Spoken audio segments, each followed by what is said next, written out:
We're also interested in stuff that in principle could never be made conscious. This idea of equipment becoming transparent is a marker of when we're using equipment in a skilled and hitch-free manner. When things break, we have to start concentrating on them as independent entities. What we first hear is the motorcycle. We don't hear a raw sound. We hear the bike.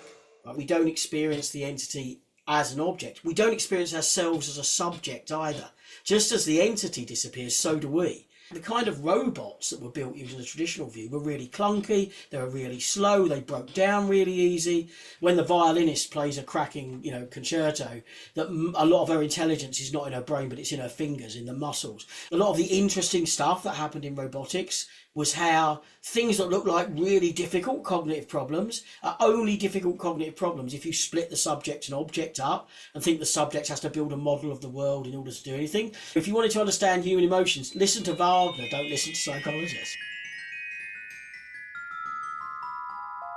Hey everyone, welcome back to Love and Philosophy.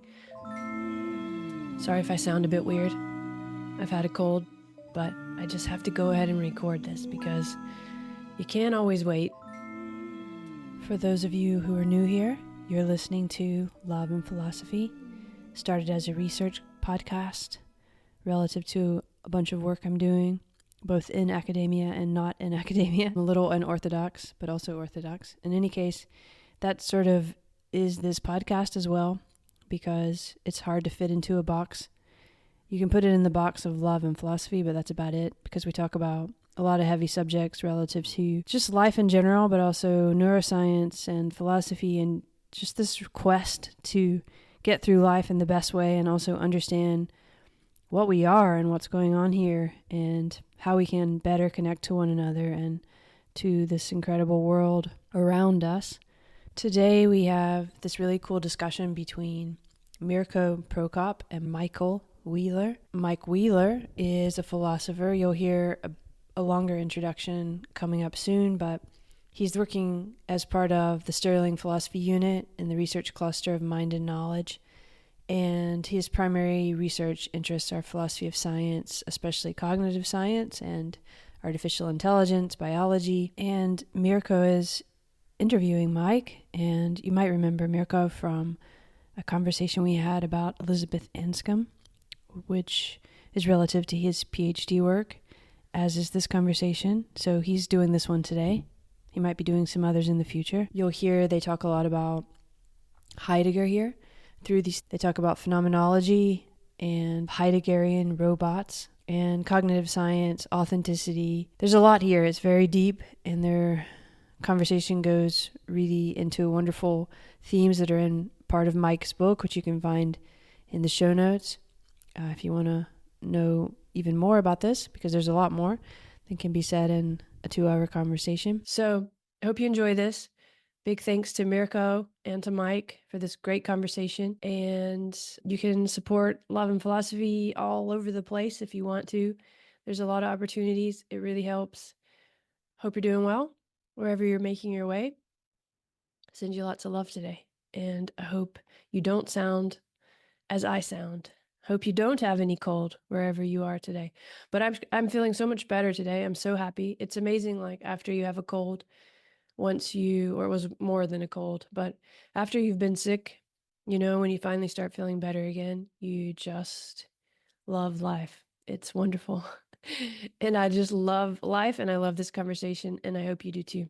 Thanks for being here. Well, hi, Mike. Hi, Mirko. Great to have you. Thank you so much for coming on the podcast. Yeah, so for the listeners, I'm very happy to be talking to Michael Wheeler, who's a professor of philosophy at the University of Stirling. And hopefully get to talk about phenomenology and the relationship to cognitive science and some more of recent things you've been working on. But maybe before we get into these issues, you could tell us a little bit about how you became interested in philosophy in the first place and what you've been doing since then. Yeah, sure. So I sort of self-identify mainly as a philosopher of cognitive science, and I guess one of the things that's associated with my work in cognitive science is bringing Heidegger and phenomenology into contact with cognitive science, and we'll be talking about that as we go on. But my sort of first interest in philosophy was in philosophy of artificial intelligence, which is still a topic I'm interested in, obviously intimately related with the philosophy of cognitive science. And actually, just to say, there's, you know, the story about how that happened. I didn't go to university till I was in my late 20s, had another life.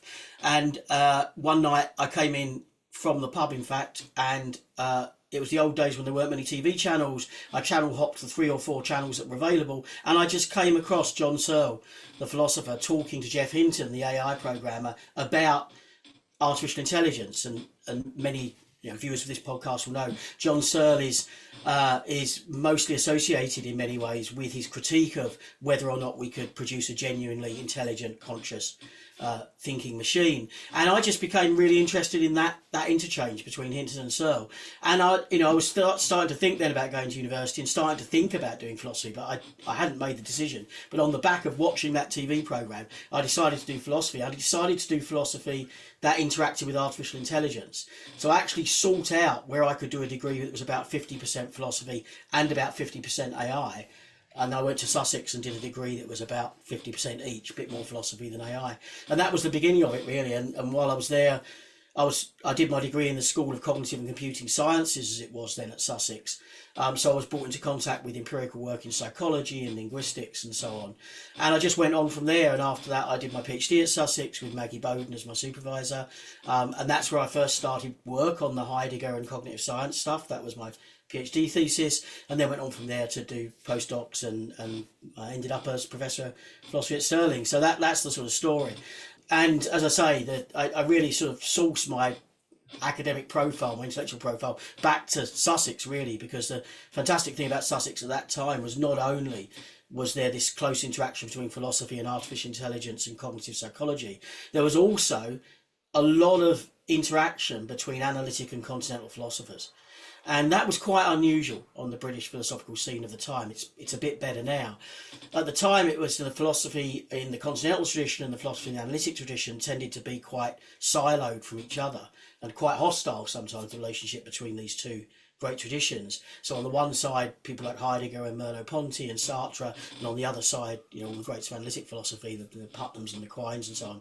And it really did feel as if these were very different intellectual islands. But at Sussex, they were talking to each other, and that's how I started to get interested in phenomenology. And then that timed with the release of The Embodied Mind by Varela, Thompson and Roche, you know, iconic book in the history of contemporary cognitive science, which also drew on some continental ideas, particularly Merleau-Ponty, and so that book became an influence on me as well, and that was really the springboard for the stuff that I do now. That must have been also a really rich environment there at Sussex.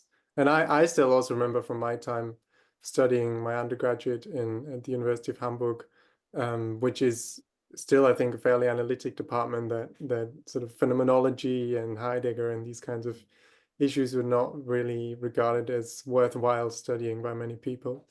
So it's really, I mean, in preparation for this program, I've been reading a bit through your book, Reconstructing the Cognitive World, which was published in 2005, I think, with MIT Press. And it's really nice to see how you try to sort of bridge these different traditions and also bring in what was then cutting edge research and cognitive science. I guess things have also moved on since then a little bit. Yeah, so maybe we can start with just giving, sort of trying to get a very general idea of phenomenology, what this is about as a tradition and maybe a kind of method. Sure. So I think what's quite useful in this respect is to start with how the term phenomenology gets used, not within the continental tradition, which is where I draw from, but the analytic tradition. So typically when someone talks about phenomenology in the analytic tradition, what they're focusing on is first-person experience. We talk about the phenomenology of a situation, which would be the character of my experience in that situation, and what it's like for me to see red, what it's like for me to hear a bell, so on and so forth. And if someone then thought about, you know, what would be a method around that, one would be talking about, well, describing your first-person experience. And I think that's a starting point for thinking about how the term gets used in continental philosophy, but it's not the end of the story. And quite regularly within the analytic tradition, and also within some of the sciences of the cognitive sciences that are connected mostly with the analytic tradition, that's when people sort of stop. They think, well, phenomenology, that's first person experience. So describing your phenomenology would be just a description of that experience. And the thing that happens then quite regularly, you see, is that people then think, well, it's useless to cognitive science, right? Because there's lots of really well-established empirical psychology which questions whether or not our own introspective reports of our own experience are really reliable as to what's going on in our minds. There's many experiments which show that, for instance, we will describe what our reasons are for doing something, but we show that we can show via the experiment that we're actually confabulating, we're making up reasons that couldn't be right, and so on. So in cognitive science, that idea of phenomenology, a kind of introspective report on one's first person experience, is thought of as, often anyway, thought of as not very useful for finding out what's going on in the mind. So that's how that can be a kind of controversial starting point. If one says one's interested in phenomenology, often within mainstream psychology and so on, it's greeted with a certain amount of hostility. Although I should say that introspection recently has had a bit of an upturn in psychology and in analytic philosophy, but that's another story. I guess it's one of the main building blocks of William James's way of thinking about psychology as one of the fathers of the tradition or the discipline, no? No, absolutely. I mean, and introspection initially played a very important role in the founding of psychology as a discipline, but psychology has kind of left those roots behind historically. I mean, what is important, I think, to point out is that within cognitive science, of course, there's the conscious experiences that we have when we have, thoughts and experience, thoughts and perceptions and so on, emotions and so on. But we're also interested not only in the unconscious, in the sense of a, broadly speaking, Freudian style unconscious, i.e. unconscious stuff that's going on that we could bring to consciousness if we had the right techniques. We're also interested in stuff that in principle could never be made conscious. So it doesn't matter how much meditation you do and how much psychoanalysis you have, you're not going to make available to your consciousness what's going on in really early vision, right? When the first processes happen that transmit light intensity differences on the retina into the first kind of information that we have access to when we behave intelligently in the environment. Nevertheless, what goes on in early vision is really important in cognitive science. We're really interested in that kind of process. So it's important, I think, for people who come from philosophy to understand that in cognitive science, we're interested in the conscious, the unconscious, and the non-conscious, right? That all plays a role in cognitive science. And that's another reason for thinking that introspection is a kind of limited and sometimes misleading kind of guide to what's going on. What's important, though, is when we turn to phenomenology in the continental tradition. So here we're thinking, there are precursors to this, of course, but we're particularly thinking of what happened when Husserl started to work, and then Heidegger, Merleau-Ponty, and so on. So people in that kind of tradition in continental philosophy, that idea that we start with first-person experience absolutely is still the centerpiece, right? And so what we're doing when we begin is we're thinking about our own experience. We're trying to get an accurate description of that experience, and all that's kind of shared, if you like, with phenomenology in the analytic tradition. But the thought, I think, and this I think for me characterizes phenomenology most generally, is that the way we engage with first-person experience as a philosopher when we're doing continental philosophy, a continental phenomenology as a method, we're not stopping there. That's the beginning of a kind of, I don't know whether to call it a theoretical or a meta-theoretical process, where the target, in a pretty Kantian register to start with, the target is to understand the underlying conditions, one might say the a priori conditions, that have to be or are in place to explain why the experience we have is the way that it is. Right, and so if we think about Kant, for instance, as a kind of precursor to this, Kant tells us that the structure of space and time has this kind of a priori structures with respect to experience. All experience has to happen in space and time. What's different with Heidegger, I think, is that when he's got his Kantian hat, right, in phenomenology, so he is looking for the transcendental conditions that explain why our experience is the way that it is. He's definitely doing that, but his notion of the transcendental is different. In Kant, space and time they're the kind of intuitions that structure experience for all human beings. And for Heidegger, there's a sort of element in which that's true, right? It's still true for Heidegger, at least time in the early Heidegger and perhaps space in later Heidegger play these kind of roles. But what he thinks is that there are transcendental conditions that are historicized, right? So the transcendental conditions are, as it were, deeply held or deeply positioned with respect to the structure of experience, features that mean that our experience is the way it is, but that can change over time and can change from one culture to another, can change historically. So the transcendental becomes historicized, and that's a really important aspect of more contemporary phenomenology in the Heideggerian tradition. So the idea is that I grow up in a culture, and I grew up at a moment in history, and there's all these deep structures that structure the way my experience is, that in a way I've been initiated into as a result of my enculturation. So they're in place, they're a priori, with respect to, they're in advance of, in place in advance of, any experience that I as an individual might have now. But they're not timeless, they can change over historical time. And that feature of the transcendental, the historicisation of the transcendental, is an important feature of phenomenology as someone like Heidegger.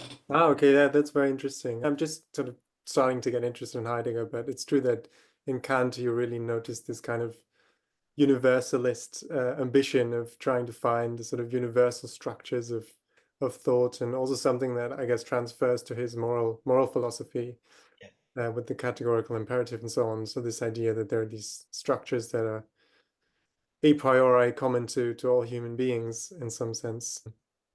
And I think a lot of what you said regarding Heidegger about this historicizing aspect probably also quite related to things I'm hoping to talk about, like authenticity and his idea of Dasein as being in the world. I mean, one thing to note on in Heidegger, I think it's true that there's a tension in Heidegger that's never really resolved. At least I can't see it ever being resolved, between what looks like every now and then a kind of universalist statement. So he still thinks that temporality is a kind of universal structure. It's just that what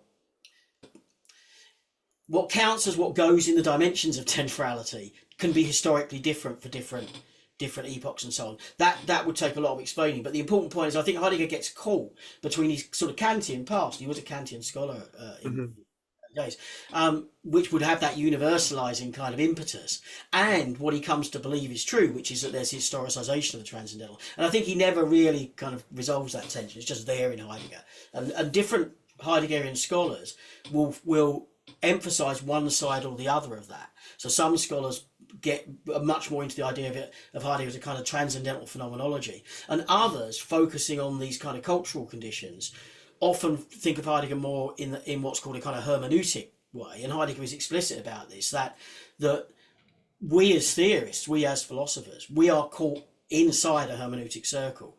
So when we come to say, I'm going to now do some work philosophically on understanding how experience is and what the conditions are for experience to be the way that it is, we are inside a kind of hermeneutic circle. We bring our own structures to the table as part of the way in which we do that theoretical work.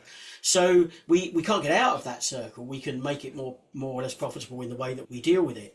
And as Heidegger sometimes puts it, the trick is not to get out of the circle, it's to kind of get into it in the right way, i.e. to realise that those cultural conditions that we live in are part of the deep sort of philosophical structures that we bring to the table when we do theoretical work in philosophy. So the more you interpret Heidegger that way, the more you get this idea that you're never really going to reach a kind of universalized fixed point in philosophy telling us the way it is, because the way that it is always challengeable based on different conditions or historicization. And I think he never really resolves those two differences. I was thinking, I mean, because in Heidegger, he seems to kind of build up his position in contrast to some of the things that Descartes said, and his still very long-lasting influence in the way in which we think about the place of human beings in the world, and the cognitive subject and agency and things like that. So since we already started talking about Heidegger, I'm not sure if it's fair to say that all the phenomenologists see themselves as sort of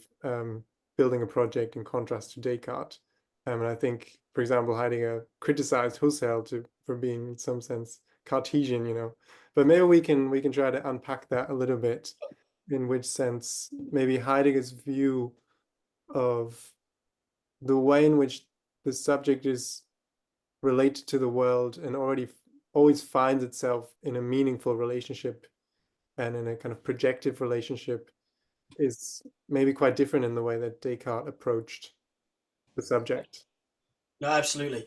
I mean, so there's different ways in which one can talk about the anti-Cartesianism of Heidegger, depending on what one's interests are. So I'm going to say some stuff that already I think signals where it might go in cognitive science. So if we think about how Descartes thinks about the human subject, or let's put it this way, let's think about what the fundamentals are of our relationship with the world. Let's put it that way. If we think about what the fundamentals are of our relationship with the world, for Heidegger, he's going to disagree with a really central aspect of Descartes' work, which is that we relate to the world always as a subject to a world of objects. And for Descartes, that's just the way things are, and you can see that obviously in those, everyone's going to know a bit of Descartes here. We've got sort of substance dualism, which separates the mind as a substance from the world as a substance, where the world is points of pure extension and so on. The mind is essentially conscious, and we have this deep split between mind and world, and that gives us the idea of essentially the human subject on one side and essentially a world of objects on the other. Now, as soon as I say that, that's a caricature of Descartes, right? Because I have to say, I mean, something that I hope it comes over in Reconstructing the Cognitive World, and something that I've tried to make clear in subsequent writings on Descartes. Descartes actually has quite a subtle understanding of the relationship between mind and body. The sort of what we learn in first year undergraduate philosophy about mind-body dualism. Not really Descartes' view, right? He has a very subtle understanding of certain mental states, what he calls the passions of the soul, that are dependent on the body in a very deep way. And in fact, even in the Meditations, the book that we tend to study first when we learn about Descartes, in the sixth meditation, he talks about the relationship between mind and body, such that we have a kind of mind-body unity as a human being. All that said, and that's true, we have to be careful not to allow a caricature to run away with us. It's still true for Descartes that there's this essential part of human being, which is the conscious mind, that's separated ontologically from the world of objects. And it still remains, whatever the complexities of that relationship, it's still true that the body for Descartes is part of the physical machine that's on the side of objects. So this kind of dualism is really deeply written, as we know, in Descartes, even if it's more subtle than most people say. And because of that, we have this fundamental idea of the relationship between mind and world as subject against object. What it is to know the world is as a subject to come to know a world of objects. And what it is to be in the world is to construct a series of, for Descartes, representations of that world of objects, right, in the mind.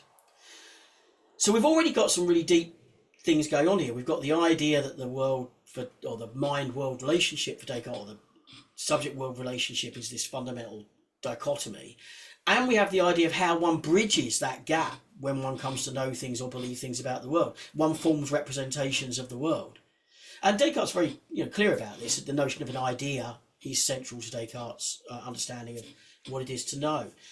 So we have in Descartes these deep structures, and in fact there's more, and even more that one could say about what's packed into the idea of the Cartesian mind. And as I say, looking forward to something we might talk about in a moment, I think when one unpacks a lot of the things Descartes thought about the mind, here's a really important fact. You can deny substance dualism and still be fundamentally a Cartesian, right?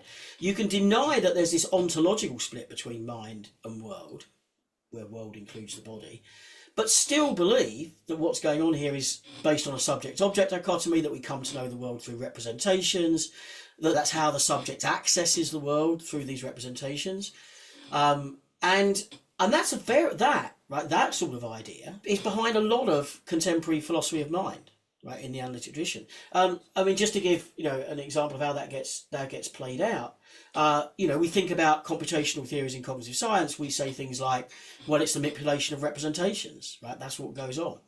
Obviously, there are other things going on here. The mind's a kind of inner realm compared to an outer realm of objects.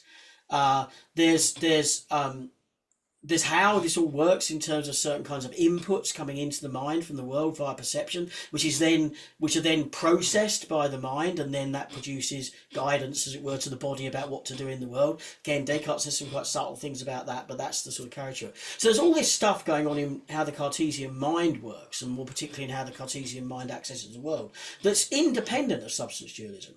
Part of that independence also becomes a kind of independence of thinking about the mind in an explanatory way compared to the body. It's like, if you think about how computational theories in cognitive science work, then we understand the computations, the algorithms, the rules that govern the thinking. And for in cognitive science, that was often thought to be something you could do without caring about exactly how the physical body worked. The physical body was just a kind of implementation strata for all that algorithmic processing that was independent of the body. So you still get this independence of mind from body in terms of the explanatory projects of cognitive science. So putting all that on one side, but then we turn to Heidegger, and things look really different for Heidegger. And this is where I think we have to kind of cross over into some of Heidegger's technical terminology. But starting, for instance, how he thinks about the human, or what it is distinctively to be human. He uses a new term. He introduces a neologism, Dasein, there being, or being there, for what it is to be human. And that's a conscious decision that he makes, introducing that kind of terminology, because he thinks we need a different language. Now, in Heidegger scholarship, there's a certain amount of what's the right word? Difference of opinion, say, about whether we should think of Dasein as a fundamental rewriting of the notion of a subject, or whether we should think about Dasein as a structure that is not fundamentally a subject-object structure. I'll come back to what not fundamentally means there. I prefer the latter route. That's the route that certainly people like Dreyfus and other Heidegger scholars take. So I don't like to think about Dasein as a subject, essentially. Dasein's a way of being in the world that is not fundamentally based on a subject-object dichotomy. So immediately we have this difference with Descartes. Sorry, if I can just Yeah. intervene there. One thing that I found thinking about the difference between Descartes and Heidegger, in some sense also, that Descartes is mainly interested in what you might call epistemology, right? The idea of how we gain access or knowledge of the world. And that's in some sense because he starts with this idea of a subject being different from an objective reality, right? Yeah. Whereas Heidegger, as he says, is more interested in ontology, or this idea of the nature of being, of Sein. And he just kind of starts from the idea that meaning, we have a meaningful relationship to the world and so on. And he wants to understand how that's possible. I think with one caveat, I think that's a useful way of looking at it. I mean, the caveat is just that I think there's a tendency to think of Descartes as we think about Descartes as doing epistemology, right? He's talking about what it is to have justified beliefs about the world.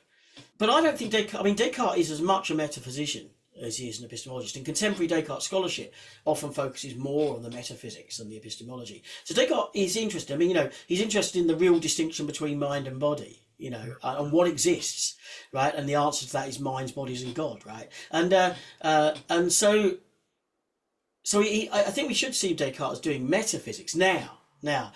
Metaphysics not necessarily the same thing as ontology, as that's understood within the Heideggerian tradition. So just with that small clarification, what I would say, you're right. So Heidegger, for Descartes, getting yourself into a meaningful world is a kind of an achievement, right? It's something that we have to achieve somehow. Because we start with the subject-object dichotomy of a split up from the world, in order to get into the world in some way, we have to somehow achieve something. We have to get some beliefs that match up with the world in an accurate representational way. Heidegger starts from the position where we're just in a meaningful world. We find ourselves in a meaningful world at every moment. And of course, that's what experience tells us, right? If we think about what Descartes goes through, of course, Descartes would agree with this in a sense, but it's not as if we find ourselves in a world that's meaningless to us most of the time. We find ourselves in a world that makes perfect sense to us, a world of microphones and cameras and laptops and whatever else is on my son's desk, since I'm recording in his room, and that's the world we find ourselves in. It's not we don't experience being in the world as a kind of epistemic achievement. We start with us, as Heidegger sometimes puts it, we're thrown into a world of meaning. We always already find ourselves, in a phrase that Dreyfus likes, in a world of meaning. And that's what the phenomenological experience is like. So for Heidegger, that's where we start. And what happens here is, it's a bit crude to think of it as a simple reversal. But whereas for Descartes, we kind of start in a meaningless world and we have to kind of bootstrap our way into it somehow epistemically. For Heidegger, we start in a meaningful world, and if we find the world to be a strange, meaningless place, that's a kind of weird moment. And it's quite they're actually quite important moments for Heidegger, but that's not how we normally experience things. So if we want to use our experience as a guide, we have to start, according to Heidegger, from this experience of being thrown into a meaningful world. Yeah, great. I think this takes us really into some of the things I wanted to quiz you about a bit more. I mean, you've already mentioned this term Dasein and as Heidegger's term for talking about maybe human existence or human agency, and maybe to try to make sense of what exactly he means by that. We could talk a bit about what he means by this idea of equipment. So in the German term is Zeug, which I think just pretty self-consciously chooses that term to mark a difference to the idea of things or objects and the way that Descartes, for example, thought about them. So why does he talk about equipment, and how does it sort of relate to this idea of being in a always already meaningful context? So for Heidegger, when we characterize this finding ourselves already in a world of meaning, the way he starts to get a grip on that in the early pages of Being and Time, in what's called the existential analytic, is to think about what that experience is like, and what entities are like when they're experienced as meaningful. And that's when he introduces this term that the great Heidegger translators, McCrory and Robinson, translate as equipment. And I think they choose that carefully, because the idea is that we're in a world of things that matter to us for our projects. Right, so to use Heidegger's much overused example, which I don't mind using, even though it's kind of cliched now. He's like this example of the carpenter, right, and the carpenter's hammer. So when the carpenter experiences the world, he doesn't experience an object with certain kind of properties of a certain weight, of a certain mass, of a certain colour, made of wood and metal, and so on. That's not how he experiences the hammer. He experiences the hammer as something to do carpentry with, i.e. as a piece of equipment. And so for Heidegger, that's where we start. We start with a world that's meaningful in terms of a world of equipment. Now, something really important about this, and this is really an essential kind of aspect of the Heideggerian position. He also doesn't think we experience equipment, if we want to understand the significance of equipment as meaningful to us, and thus the experience of the entities with which, as he puts it, we're in most proximal contact, right? So the entities that are meaningful to us. What's important is we don't experience them as isolated, right? So we think about a Cartesian notion of an object. It's kind of an isolated thing. And if we want to say why this piece of pure extension, is the kind of equipment that it is, we start with this thing that takes up a certain amount of space, and then we introduce what Heidegger sometimes calls function predicates or value predicates. And that's the idea that we say, well, it's this object, it's this physical object, and it's for these certain things. So fundamentally, we think of its fundamental way of being as just a physical object with certain properties like size, weight, mass, made of certain materials. And then we say an object of that kind has functions such that it can fulfill this role as a hammer. Heidegger starts with the idea that we just experience it as a hammer, right? And in playing out what that means, we get a really important part of Heidegger's position. He calls the sort of roles that equipment plays in our world involvements, okay, in the translation. And an involvement is not a standalone structure. It's like a referential structure. Each piece of equipment points to other equipment. So to experience something as a hammer is in part to have a grip on its relations to lots of other things. Now, immediately you're going to say, well, it's the workbench, it's the nails, that's the kind of world of the hammer, if you like. But it doesn't stop there. What's really important for Heidegger is that as we fill in those referential links, we find that we start to enrich our picture of what the significance of the equipment is as a piece of equipment, as an item of equipment. So the hammer is for hammering, and in that sense it's related to the nails and the workbench, but also the hammer is related to the projects of the human user. So it might be, building a table for one's daughter to make her bedroom better, so that she has a better life and can do her homework. And so you're doing it fundamentally for being a parent. So the significance of the hammer points to these kind of aspects of what it is to be a human being. And fundamentally, these referential links bottom out in some deep structure of what it is to be a human being and how human beings find the world to be meaningful. So we have this very different holistic kind of meaning structure. Of course, when we're using the hammer, we're not aware of all that meaning structure, right? And that also is really important for Heidegger. It's that when we're using a piece of equipment in the most proximally kind of like appropriate way, i.e. we're using a hammer to hammer, and we're not experiencing any problems with that. It's not like we're aware of all this significance, but somehow it's kind of sitting in the background, right? It's part of what it is to be a human being, is that's what's going on here, if you like, in a very sort of general, loose term. So that's why the notion of equipment is really important. And again, in this sort of thinking about Heidegger and Descartes in a kind of simple reversal relationship. So can we get to the idea of the hammer as just something that's an object with a certain weight and a certain size? Yes, of course we can do that. We can put the hammer down and we can say, how much does it weigh, right? And we can then weigh it, right? Of course we can. But then we're treating it as an object. When we treat it as a piece of equipment, we're treating it as something that plays a role in our lives as human beings. And of course, how one fills in those referential structures, to come back to something I said about earlier, about the cultural inflection here, what it is for something to be a hammer might vary from culture to culture, or a certain entity might have different kind of meanings and different structures. One structure, you might have something that we think of as a I don't know, we might experience as a tree with a certain kind of sets of meanings. Maybe it produces fruit or whatever, but in another culture might experience it as a place of the spirits or something like that. So how things turn out to be equipment. And of course, natural entities can play equipmental roles as well. Not every piece of equipment is something that we make. It might be something that we exploit.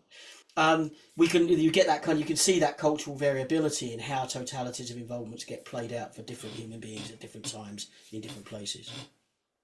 I'm actually really interested in this notion of, I think in your book you called it involvement networks or something. Yeah. And also, I mean, Andrea and we talked about Anscombe in an early episode, and it's interesting because I think it's quite similar to loads of things that she says in her book on intention and the structure of practical knowledge, that, once you think about why am I doing this, and you keep asking the question why, you kind of get to increasingly broad structures of meaning until you say something like, I don't know, I'm just doing it for the sake of being a student, why am I talking to you and doing this podcast and so on.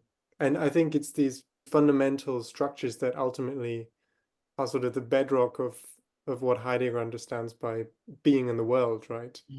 Yeah, absolutely. So when you fill out the reason I called them involvement networks in the book is to get this idea of the referential structure. So it's a network of meaning, and then you could think of how all different sets of involvement networks might fit together to make up the life of a human being, or the meaningful world of a human being. I think that's what Heidegger means by a world in one of his uses of the term world. So when we talk about being in the world, we're talking about a meaningful relationship that's filled in terms of these involvement networks.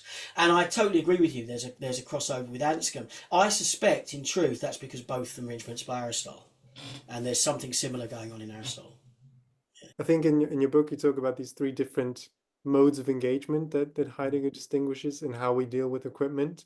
So first there's this kind of very intimate relationship that he calls the ready to hand, right? The Zuhanden in German, which is for him the most primary mode, right? And maybe you could say a bit more about this and how it relates to this idea of transparency. I mean, I think you've already mentioned it in a way. Yeah, I alluded to it, but I can say more about it, because I think it is really important. So if we think about the influence, again, looking slightly forward, thinking about the influence Heidegger has had in cognitive scientific thinking, it's this bit of Heidegger that's probably had the biggest influence, I think. So in this part of Being in Time, the early part of Being in Time, when he's talking about, once he's set up the project of Being in Time, he then launches into what people call the existential analytic, which is when he tries to describe what it's like for us to be in the world in ordinary, everyday context. So I've talked a bit about that in terms of the meaning structures. And I mentioned that when we're behaving with a piece of equipment and we're using it skillfully and it's not playing up in any way, that we don't really experience that item of equipment as a kind of independent object. And this is really important to Heidegger. So it's the term that often gets used here is this term transparency. When we're using equipment in a skilled manner and in a hitch-free manner, and I'll say a bit about that in a moment, then the idea is that phenomenologically, in terms of our experience, that entity becomes transparent to us. So if I'm working on a paper or something and I'm typing away on my computer, I don't really expect, and I'd say that I'm a skilled typist to a certain degree, good enough anyway. I'm not really concentrating on my hand movements. I'm not really concentrating on the keys. I'm not really concentrating on the screen. It's like I can experience, I go through that. It's transparent to me. What I'm concentrating on is the project, right? On the writing, on the paper, on the ideas. And similarly, Heidegger gives an example of the carpenter. When the carpenter's building the desk, in the example I used before, they're not really concentrating on the hammer, right? They're skilled users of the hammer. The hammer becomes transparent and they'll be thinking about the task. So this idea of equipment becoming transparent is a marker of when we're using equipment in a skilled and hitch-free manner. Now, if we're not a skilled user of the equipment, then it will be a problem for us, right? We'll have to concentrate on how to use the hammer. We'll have to concentrate on how to type because we're not very good at it, right? So then we are concentrating on the keyboard as well, right? At least as well. The other examples in which we start to concentrate on entities as independent of us, as not transparent, is when things break or malfunction or get in the way or are missing. So Heidegger calls these disturbances, and whereas in the case where we're using equipment in a hitch-free manner, he calls that readiness to hand. When things break, he introduces a new phenomenological category called unreadiness to hand.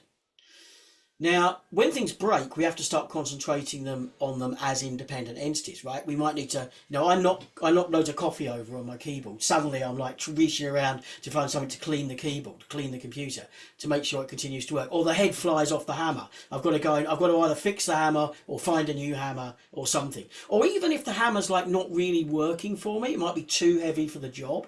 So there's lots of ways in which equipment can fail to become transparent.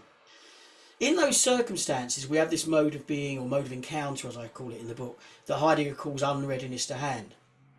Crucial thing about unreadiness to hand is that we still make sense of what's going on within the network of involvements, right? So this is a computer that's now broken. So what actually strikes me at this moment when my computer keys start to play up because they're sticky from the coffee, right?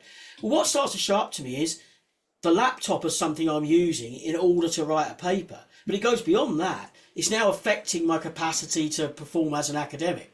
So the whole of that network of links that goes from the typing to the screen to the paper to me delivering the paper on time to how, to what that will mean for my career as an academic and how I make sense of myself as an academic.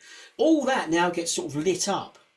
And I now can see all that structure in place. So when equipment fails to be transparent due to a breakdown, it's not merely the entity that now, as it were, lights up for me or becomes like present to me, not transparent any longer. It's rather that all that network of significance gets lit up.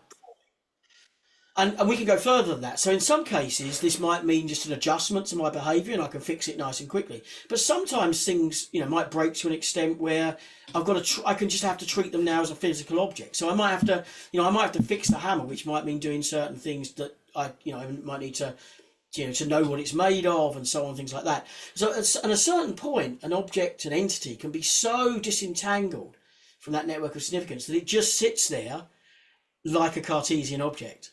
Right, but that's not our primary way of engaging with the object, of encountering the object. That's a way that happens when things aren't working. Now, that's the final reversal, right? This idea that suddenly we can see the Cartesian objects, but they're like unusual circumstances. There's a nice bit where Heidegger says at one point in Being and Time. And and the reason I say this is because it's not really just the object, but sort of things that we might previously in the history of philosophy taken to be fundamental turn out to be privative or secondary, or things that we experience only when things are in a weird state. So Heidegger says, what we first hear is the motorcycle. We don't hear a raw sound. We hear the bike. Right? We hear the motorcycle. Of course, as a philosopher, I can sit down and get myself into a really weird state of mind where all I hear is a raw noise. Of course I can do that. A sense data. I can experience the sense data, you know. But that for Heidegger is that's not our fundamental way of being in the world. And for Descartes, and for, of course, people in the Cartesian tradition and the empiricists who come after Descartes, there's a sense in which that kind of raw piece of sense data is the building block of our being in the world. But for Heidegger, that's just a kind of, it's a side effect of what happens either when things break and one has to think about things as having certain kinds of raw properties, or when one gets oneself into a certain philosophical state of mind where that's what one experiences. But that's not to describe our fundamental way of being in the world. That's to describe some weird secondary state. So that's where you get the full distinction coming out. That relates also to what in your book I think you referred to as the primacy of online intelligence, right? Which is something that Dreyfus also picks up. But this idea for Heidegger that what he calls the ready to hand, what you just explained, is in some way more fundamental and primary to our more sort of detached, disengaged modes of dealing with objects in the world. One thing I should say here that this primacy of online intelligence, so in as I started to develop these ideas in relation to cognitive science, of course, as I always say, I mean, Dreyfus was we ended up disagreeing about something. We might come back to that later, but Dreyfus was very much a kind of inspiration in the way that he read Heidegger, and Dreyfus, as an interpreter of Heidegger, we might think of as broadly with a kind of pragmatist tradition of interpreting Heidegger, and some Heidegger scholars really don't like that, and so in some ways, this primacy of online intelligence, the primacy of the practical. So the fact that what we really want to understand our most natural, if you like, way of being in the world is this kind of skilled practical intelligence that the carpenter has, that the typist has, and so on. And that when we come to reflect on things in a detached way, that only happens in these kind of weird, unusual cases. We can do it as a philosopher, of course we can. We can reflect on the world as a world of objects. It's probably the way of engaging with the world that's the fundamentals of a lot of science. I think there's a lot to be said about a kind of Heideggerian philosophy of science. Maybe not the place to do it, but it's not that these. It's very important, I think, that although Heidegger talks about our engagements with equipment in this skilled way, what I call the online intelligence, as our most proximal way of engaging with entities, I think these days I would pull myself slightly away from that strongly Dreyfusian pragmatist tradition and think that actually it's not as if the present at hand the present at hand, I've mentioned that, but that's the term that Heidegger uses for when we really do experience things as independent objects with sets of context-independent properties like weight and mass and size and so on. It's not, I think these days I'd want to say that's still like a really important part of being human, right? That we can do that. And it's the fundamentals of science, fundamentals of philosophy. Okay, it might be that fact that we can do that has misled us in our philosophy towards a wrong picture of our relationship with the world. But the fact that we can do it is still, of course, a really important part of what it is to be human. I think when I talk about the primacy of online intelligence, I think I probably overplay it a little bit in reconstructing the world to what I would do now. But I think it is definitely there. Yeah, I think it's important to mention that probably this ready-to-hand mode of engagement for Heidegger is something that's probably not that common in our everyday experience, Probably, I think one thing that I liked about your way of explaining it is that if you have these two extremes, the ready to hand and the what's it called, present to hand, you have this kind of spectrum in between of this third mode of engagement of the unready to hand, where you're still engaged in a practical activity and trying to achieve something like, I don't know, writing a paper. So you haven't really given up yet on your project.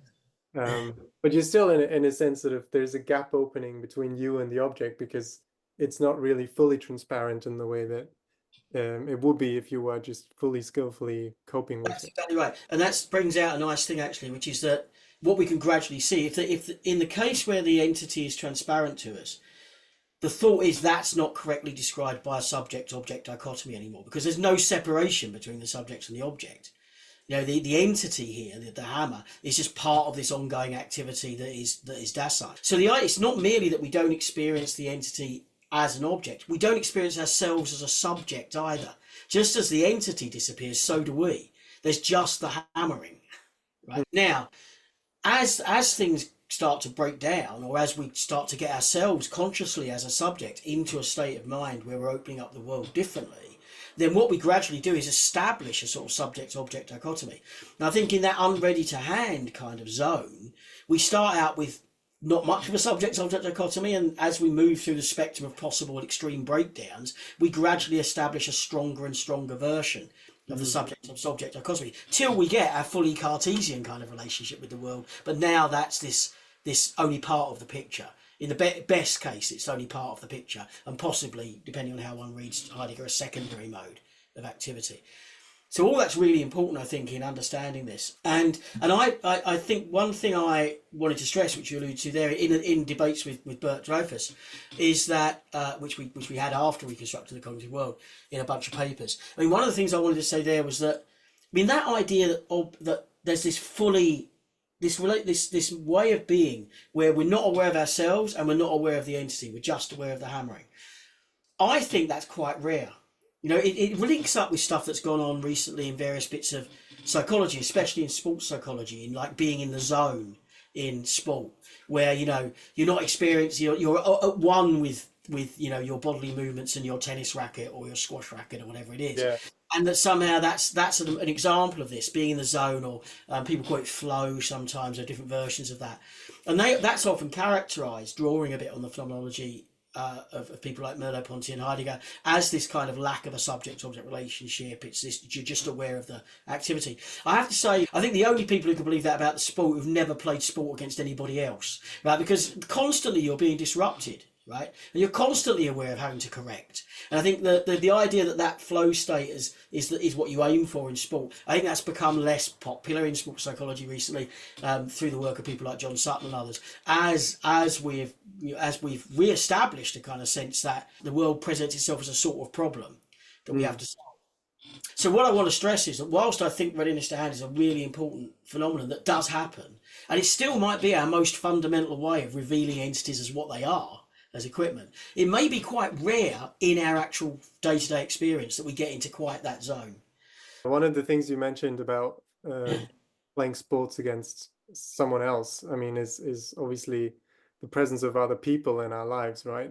I mean, in a way that, you know, engaging with other people, they're not like just objects or means to an end, right? There's a different kinds of phenomenological character as well that can be disruptive, but maybe also in other loving relationships or something is also more of a kind of fully engaged kind. So this is something that I don't know if Heidegger talks a lot about, this relationship between other people and disruption, and how it relates to our modes of being in the world.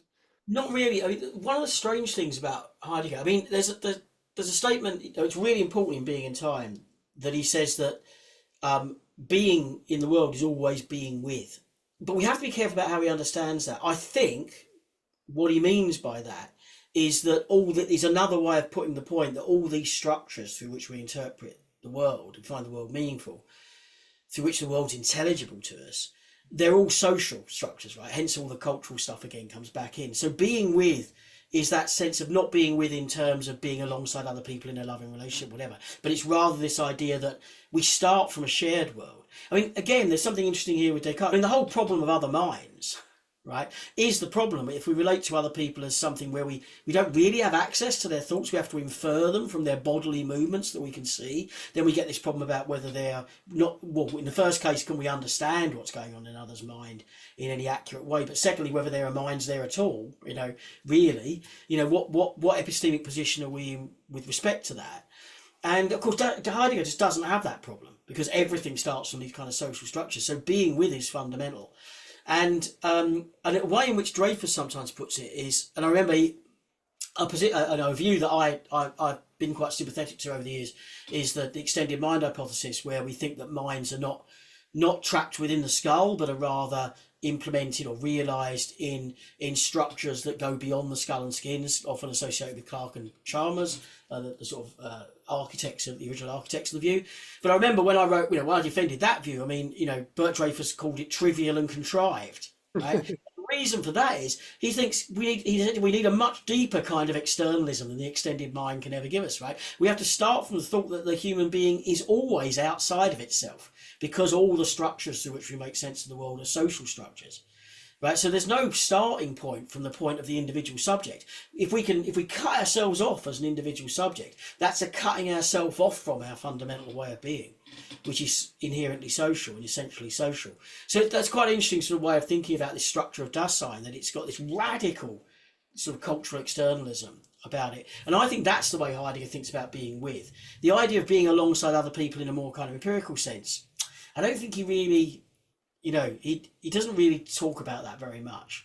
Yeah. He says some things that are quite interesting, which is the idea that we can only make sense of being alone with respect to the idea that we were fundamentally social in the first place, which I think is a really nice idea. I'm really interested in exploring that idea in more detail, in the way that we're already always in a cultural kind of word, and maybe we can come back to that when we talk about some of the more existential themes in Heidegger, if we have time. But maybe just because you mentioned it and it connects to something we talked about in relation to the ready to hand, the extended mind, and this idea that cognition is distributed in many ways and sort of spreads across the brain, body, and environment in many ways. Maybe you could develop that a bit more in terms of how you think that is sort of in line with what Heidegger thinks. Good. Yeah, good.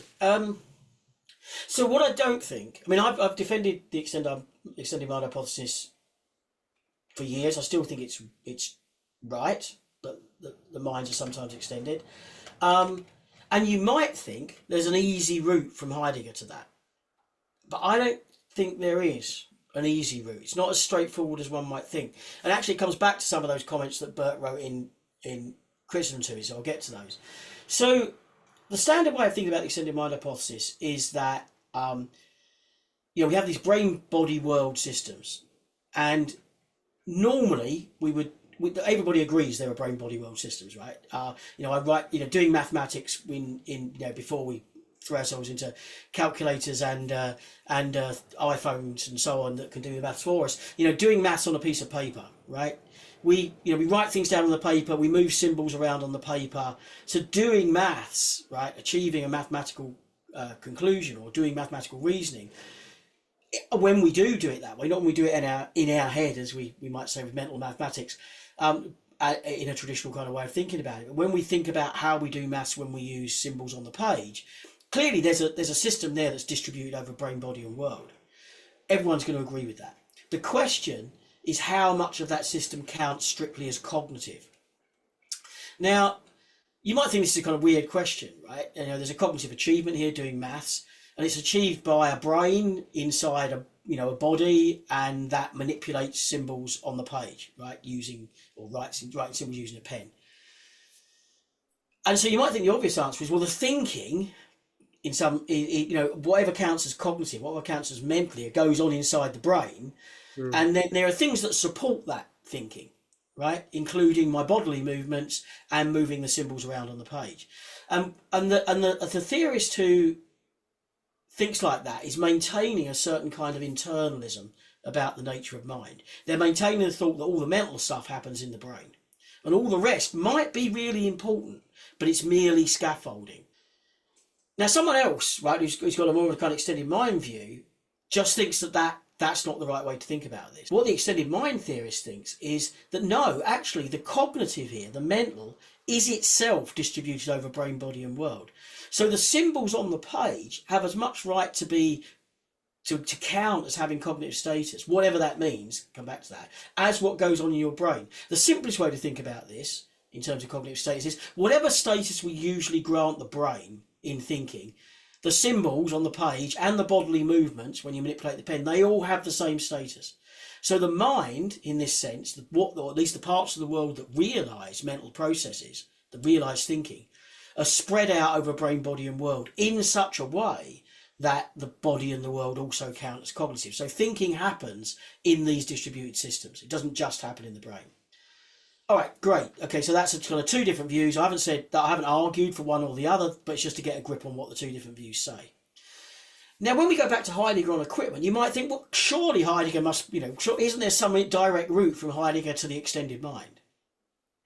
And I don't think there is in the obvious thought. And this comes back to things we started with about how phenomenology works, right? So Of course, when we just, if Heidegger's right about the experience of using equipment in a hitch-free way, then when I'm using the pen and the paper and the symbols in a hitch-free way, I won't be concentrating on the pen and the paper and the symbols as independent entities, right? I'll be experiencing through them to doing the maths sum. So that's great, right? So they disappeared from my conscious experience, they're transparent. So it looks like the next thing you might say is, well, then why don't they just count as part of the thinking? But it's not obvious that one has to make that move, right? It still might be that all the thinking here is happening internally. It's just that the entities externally don't show up for me in my experience. So I don't think you can just off of that. I think we could take the following view.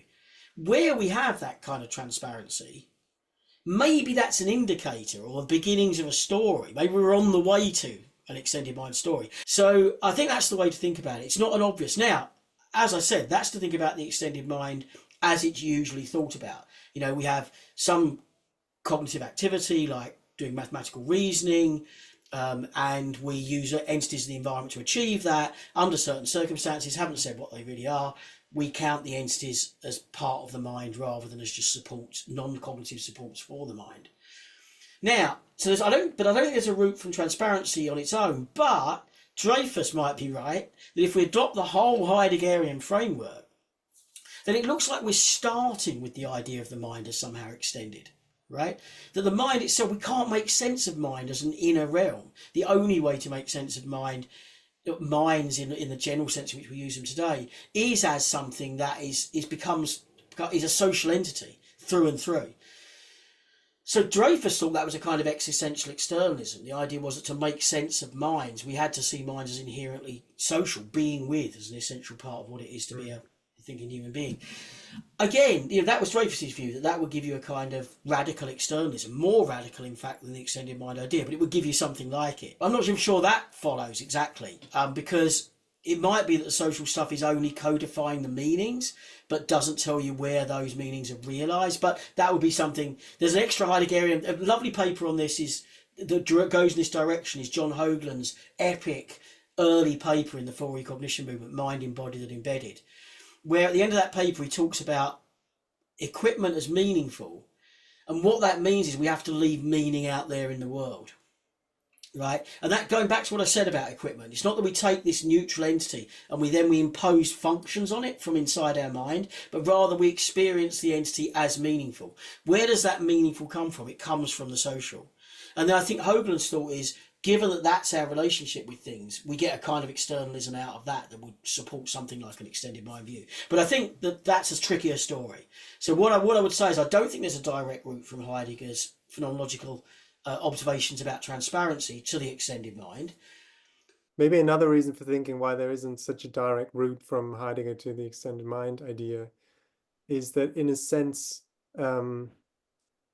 maybe for Heidegger, this question of, where is the mind realized and so on, coming from this interest in just being transparently involved in an activity where you have no distinction between subject and object, maybe for Heidegger would just be a kind of uninteresting or misguided question to ask, where is the mind realized? So there's lots to be said about that. And lots of really difficult philosophical questions that come up there. First of all, as a matter of historical bookkeeping, I think you're absolutely right. Heidegger wouldn't have seen this as a question that he was remotely interested in. And in some ways, I don't know.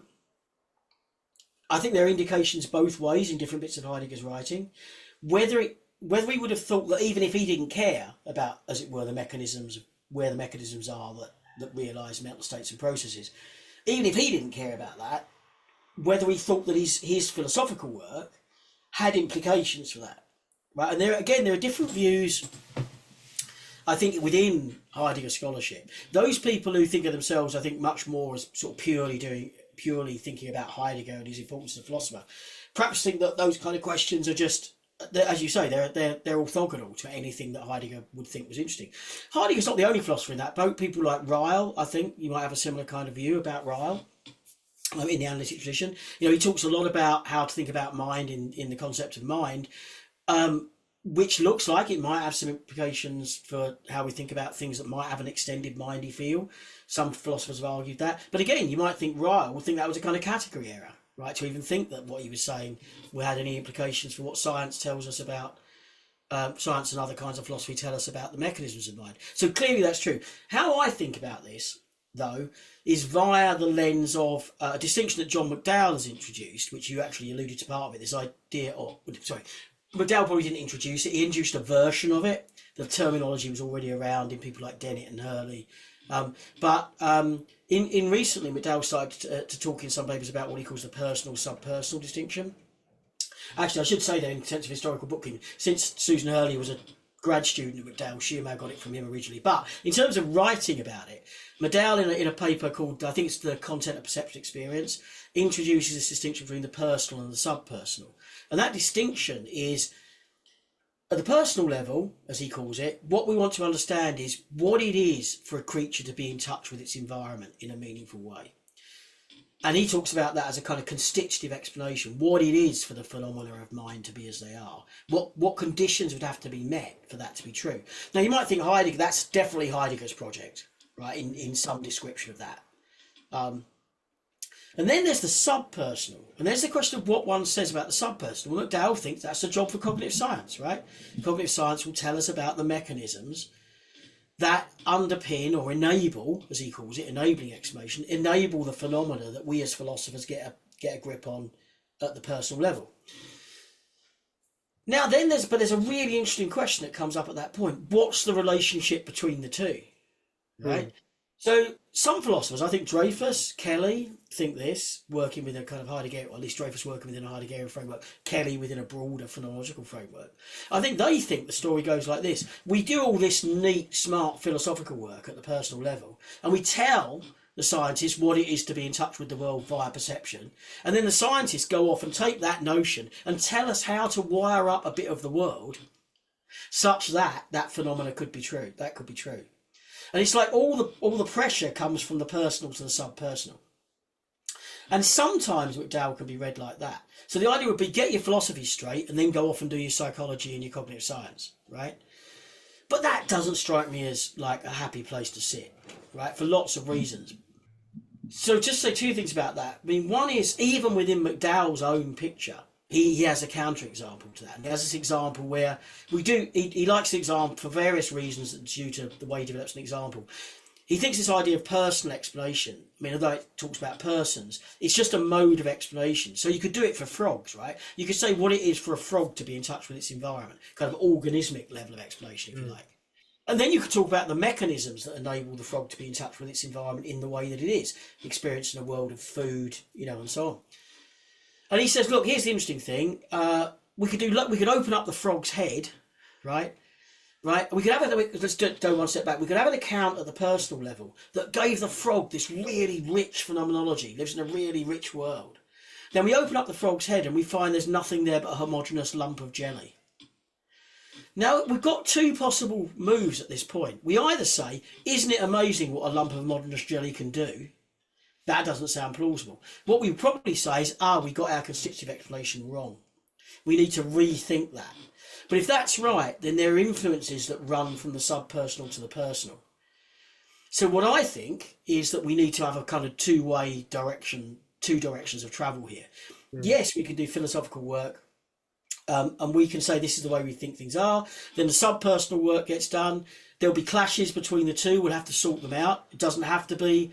this is a long, complicated story about how one makes sense of naturalism in the philosophy of cognitive science. I don't think it always has to be that the philosophy gives way. But in the end, I think we've got to have a story such that those two match up in a way that we take to be satisfactory. McDowell himself talks about there being a relationship of intelligibility between the two. Whatever that means, he doesn't fill that in, frustratingly. Whatever that means, it has to be it's like a reflective equilibrium between the two. It has to be that these things make sense of each other. The constitutive and the subpersonal, the enabling. So I think that when we talk about that flow of, from the personal to subpersonal, we now take it back to Heidegger. So does Heidegger's framework tell us, as it were, how the subpersonal mechanisms have to be? I don't think you read it off directly. You take that account, you look at what subpersonal mechanisms we're getting at in cognitive science, we see how they match up, and we bring these things into some kind of equilibrium ultimately. Now, this actually leads me to what the whole pitch was, in a sense, in reconstructing the cognitive world, because it wasn't in reconstructing the cognitive world, that I thought we do loads of Heideggerian philosophy. That tells us how things are, and then the cognitive scientists go off and tell us how to wire up the world to make Heidegger's position true, right? Even though I think the two have to be brought into equilibrium of some form, or some relationship of intelligibility. What I thought was actually there was something really interesting going on. That there was the way we'd been doing cognitive science up till the 1990s. On the whole, not everyone, but on the whole, had a whole bunch of theoretical structures at its base, deep conceptual assumptions about the way things worked, and they were, to a certain extent, by and large, with caveats, being careful, the kind of assumptions that I talked about earlier coming out of Descartes. That the fundamental relationship was one of subject against object. We needed to build representations of the world to understand the world is. We needed to manipulate representations in thought, which leads you to a kind of computational story. That basically we have inputs from the world, sensory input, then we do loads of internal clanking and whirring, and that produces patterns of action, right, down the line. So a kind of sense the world, model it, plan in your models, and then act in the world framework. All these things one can find in Descartes, including the idea that we can explain cognition without essentially appealing to the body as a kind of important structure. The body is just a way of implementing the computational structures that we get at through notions like algorithm and so on. So we get a kind of explanatory disembodiment of cognition, not a metaphysical disembodiment. There's no substance dualism here. It's a kind of explanatory dualism. And when I looked around cognitive science, that's what I saw. Right, that was what was going on. We were doing representational, computational cognitive science in a way that was kind of committed to a certain explanatory disembodiment. I mean, just to give an example, in that school of cognitive and computing sciences that kind of made me the philosopher that I am, there was no neuroscience. Neuroscience was down in biology. It wasn't thought to be relevant, right?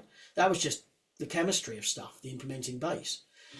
Okay, so we have all this Cartesian stuff going on, but then there was this new cognitive science happening in the early 90s. And this was coming out largely from the people who were building robots. Now, they were, but not all, interestingly, some of them were reading Heidegger, particularly Phil Agre. But by and large, these roboticists weren't reading Heidegger, right? They were just building robots. What they saw was a certain failure, as they saw it, of the representational computational view, what I called the Orthodox view, which you can think of as a kind of neo-Cartesian view. They saw that as failing to explain cognition. They were thinking that things look like this, really crudely. This is much too crude. Basically, cognitive science as it was then was pretty good, it seemed, at explaining things like how we might how we might solve cryptographic problems like the famous missionary and cannibals problem in psychology, or even playing drafts or chess maybe. We could get explanations of that kind of thinking. But it wasn't giving us explanations of perhaps our most basic way of engaging with the world in real-time action. And in fact, the kind of robots that were built using the traditional view were really clunky, they were really slow, they broke down really easy. And so these roboticists were saying, no, we have to do things differently. So they started to build robots where they minimised, not got rid of altogether usually, but they minimised notions like representation. They changed our view of what representations had to be from being something that was a kind of neutral picture of a world that we could then build a model of, but became things that were already in somehow linked to action, so they would encode the world in terms of actions we could perform in it, prioritising, as we mentioned earlier, online intelligence over the kind of offline intelligence that you might get in pure thought. So they started to build robots that moved away from that very set of assumptions that define the Orthodox view. They prioritised online intelligence, they minimised representation, they started to think of cognition as a kind of dynamical system rather than a computational system. They didn't have a set of sort of clearly defined different functional stages in cognition where one sensed the world, one built a model, one planned in the model, then one acted. All of that got messed up in some really quite interesting action-oriented kind of mechanisms. When I looked at that cognitive science, it was being done by people like Rod Brooks and Maya Matarik, and at Sussex by Phil Husbands and Iman Harvey and Dave Cliff and others. What I saw was a very different way of thinking about what cognition was. So what I did in reconstructing the cognitive world was interpreted the fundamental structures that we would need to understand that kind of cognitive science as not Cartesian, but as a kind of neo-Heideggerian view. So that was the move. right? So it was the Heideggerianism wasn't a kind of prescriptive top-down personal level to subpersonal pressure. It was rather making sense of cognitive science as it was actually happening. No, I think this is a really strong dialectical move you make in the book of just kind of saying, well, I mean, I've described the structures of human action and thought and so on in terms of Heidegger, but actually, a lot of the stuff that's going on is already Heideggerian in that broad sense. And Yeah. I think it's a good illustration of what you mentioned, maybe of thinking about how also thinking about the subpersonal level of explanation, if you like, constraints or is sort of in a mutually productive relationship with these more personal level kinds of explanations. One thing I was thinking about when you were talking about this is that I was recently rereading Awakenings by Oliver Sacks, which is this sort of account of his experience with working with Parkinson patients. And I think he's actually really struggling with exactly the same kind of distinction applied to medicine, and just kind of saying, when you talk to the patient, you're faced with someone with a subjective experience in a meaningful world that is sort of shattered in various kinds of ways. But then as a neurologist, you're also trying to really understand the neural underlying structures. And I think in the later chapters of the book, when he sort of reflects on more broadly his way of approaching this, both as a doctor, but also as a human being, working with these people, he's really trying to make sense of that kind of relationship between these different modes of thinking. Yeah, I mean, I think that sounds very plausible to me, and I do think this kind of, what come to be called Heideggerian cognitive science. I mean, I think it could be valuable way beyond my particular interest in, the robotics of the early 90s and so on. There have been people who have developed ideas like this in relation to various kinds of psychopathology and things like that. So I think it's and that relationship between the personal and subpersonal, I think, does become. It's quite interesting that Heidegger himself in the Zolikon seminars, so a much later text, which is a kind of a set of reports of discussions between Heidegger and some psychiatrists. Lots of these issues come up about personal and subpersonal, not under those terms, about what the neuropsychiatrists are doing or psychiatrists that are doing and what Heidegger was doing. And there's some really interesting stuff. Actually, one of the themes that comes up that I haven't really mentioned is, or I've mentioned it in relation to Descartes but not Heidegger, is the notion of embodiment. And here I think just to say something briefly about that would be quite useful. I mean, it's really interesting that in Being and Time, Heidegger does not talk about embodiment at all. Right? He only mentions it once. He says the body, that's got a whole set of problems all of its own. And that's all he says. Yet, Heidegger is often thought, I mean, and it's there in my own work, that Heidegger is someone who has been one of the sort of influences through various people, Dreyfus as well as myself, on embodied cognition as a kind of way of doing things. Now we have this term which I mentioned once before, didn't explain, 4E cognition, which we think of mind as embodied, embedded, extended, and inactive. We've talked a bit about being embedded in a world, what the extended mind is, but also mind's thought to be essentially embodied, and that to understand the structures of mind, we also have to understand the structures of the human body. And this comes out in lots of different ways in embodied cognition. Embodied cognition is a very broad church. And it comes out in ways sometimes that are quite non-disruptive to many aspects of the Cartesian picture. So you might think that when we have representations of the world, that the content of those representations often bear a lot of the markers of embodiment. Classic example of this, Lakoff and Johnson think that, for instance, set theory, really abstract mathematical and logical kind of framework, is really a bunch of metaphors of embodiment. You're kind of inside the set or you're outside the set. You're inside the body or you're outside the body. Inside the skin, outside the skin. And that actually a lot of our very abstract thinking are based on metaphors of embodiment. That's one kind of embodied cognition, really interesting, really important in cognitive linguistics. But then there's more radical forms of embodiment where you start thinking that when the violinist plays a cracking, concerto, that a lot of her intelligence is not in her brain, but it's in her fingers, in the muscles. And then you get, again, very Hoaglandy pictures of how you can't really separate that. It's like the signals that the brain sends are already somehow adapted and specific to the very muscles that this violinist has, such that you couldn't take the brain out of that body and put it in another body and it would do fine. It's all one, tightly interlinked system. And you get a more and more radical notion. You get more and more sort of different notions of how embodied play is. All of that is very much part of the picture. Heidegger doesn't say anything about that.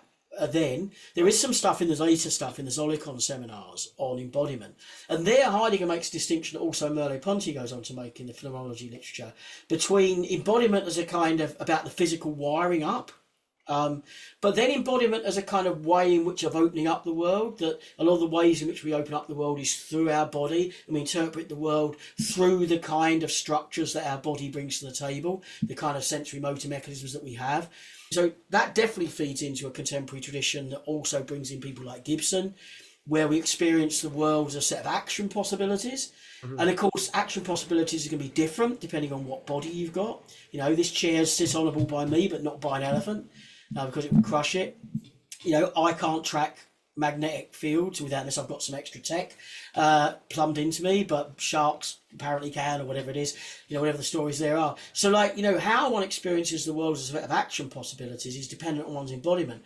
And then that leads you kind of back to thinking about equipment and how the meaning of equipment gets fixed. So there's a sort of story where embodiment's sort of there in Heidegger, even though he doesn't really talk about it till much later. So I think that's a really important part of the process. So that explanatory disembodiment that I think we see in Descartes, that definitely was challenged by the cognitive science of the early 90s. It was based around robotics. A lot of the interesting stuff that happened in robotics was how things that look like really difficult cognitive problems are only difficult cognitive problems if you split the subject and object up and think the subject has to build a model of the world in order to do anything. If you just allow an embodied subject to move, right, suddenly those problems sort of go away. In the history of cognitive science, there was a fantastic paper by Chris Thornton and Andy Clark, where they argued that there are these really difficult cognitive problems because the inputs, roughly speaking, because what we get in perception is a set of kind of statistics, and what we need are a set of statistics that are not obvious from that first set of statistics. So we need some really fancy cognitive mechanisms to pull out the second order statistics, and that's really, really hard. And then, like, Rolf Pfeiffer and Christian Scheer did some great work where they showed that for some of the cases that Clark and Thornton thought were really hard, if you just allow your robot to circle around the object in question, all those stats just come out in the movement. So, like, again, being an embodied creature can make things kind of easier from a cognitive perspective. So all this is really important to the robotics of the early 90s.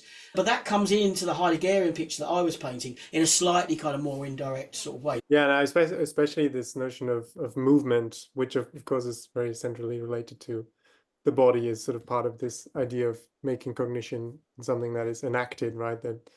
That perception is something that's very active in many ways. Yeah, there's so much to talk about there.